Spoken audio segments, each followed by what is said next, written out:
அன்பானவர்களே, உங்கள் அனைவருக்கும் எனது மனமார்ந்த மகிழ்ச்சிகளும் வாழ்த்துக்களும். இப்பொழுது ஒரு முக்கியமான நாளொரு நற்சிந்தனையில் முக்கியமான விஷயத்தை பற்றி இப்போ சொல்ல போகிறேன். நீங்கள் அனைவரும் அதை பயன்படுத்தி இன்புறலாம். நம்ம அன்றாடம் செய்கிற செயலில் ஒரு பஞ்சபூதத்தை நம்ம உடம்பில் தக்க வச்சுக்கொள்ளணும். எப்படின்னு பார்த்தீங்கன்னா, முதல்ல எழுந்ததுமே காலையில் பச்சை தண்ணியில் தலை குளிச்சிடணும். மலை ஜலம் கழிச்சிட்டு தண்ணியை தலையில் ஊற்றி குளிச்சிடணும். முதல் ஒன்று. ரெண்டாவது, உணவு சாப்பிட்றோம் இல்லையா, அது காலை உணவு வந்து நல்ல ஒரு ஒரு எளிமையான உணவு. கஞ்சியாக இருக்கலாம், இல்லைன்னா பழங்களாக இருக்கலாம், இல்லைன்னா ஒரு 2 இட்லியாக இருக்கலாம். இந்த மாதிரி ஏதாச்சும் ஒன்று அளவு முறையில் சாப்பிட்டுக்கலாம். 2 இட்லின்னு சொல்லலை நான். என்னன்னு கேட்டிங்கன்னா, அவங்கவுங்க உடலுக்கு ஏற்றவாறு ஏப்பம் வரும்போது நிறுத்தணும்னு சொல்லுவாங்க. நீங்கள் காலை உணவை வந்து கொஞ்சம் உங்களுக்கு 4 இட்லி சாப்பிட்றீங்க அப்படின்னா ஒரு 2 இட்லி 3 இட்லி சாப்பிட்டுக்கோங்க.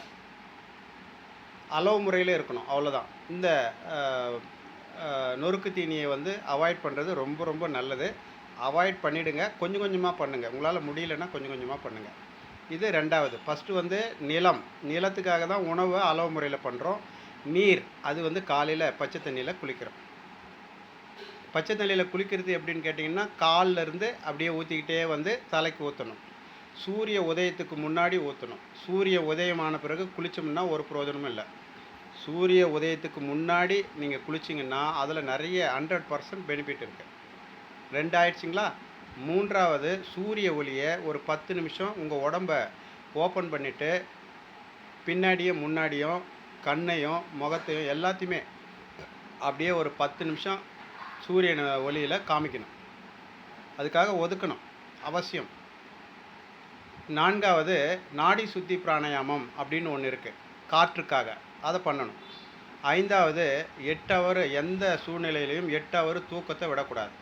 நைட்டில் 11லேருந்து 3 மணி வரையில் தூக்கத்துக்கு முதல் நல்ல ஒரு அதுக்கு வந்து ஒரு மதிப்பு கொடுத்து தூங்கிறத நல்ல ஒரு அழுத்தமாக வச்சுக்கணும். எந்த சூழ்நிலையிலும் நம்ம போகிறோம், பொருள் ஈட்டுறதையே நல்லா பெருசாக வச்சுக்கிட்டு சூழ்நிலை காரணமாக தூக்கத்தை விட்டுட்டோம்னா நமக்கு பின்னாடி நிறைய பிரச்சனைகளை சந்திக்க வேண்டியிருக்கும்.